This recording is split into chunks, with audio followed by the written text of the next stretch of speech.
You are looking at Julian's pronunciation guide, where we look at how to pronounce better some of the most mispronounced words in the world, like this other curious word. But how do you say what you're looking for today?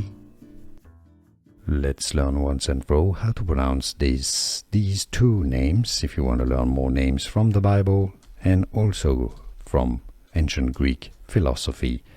Make sure to stay tuned. I've got more videos for you you'll definitely want to learn from. Phygelus or Phygelus, there are two different pronunciations in English, Phygelus or Phygelus, and Hermogenes, Hermogenes. So all in all, I suggest you say Phygelus and Hermogenes, English pronunciation, Phygelus and Hermogenes, and now you know.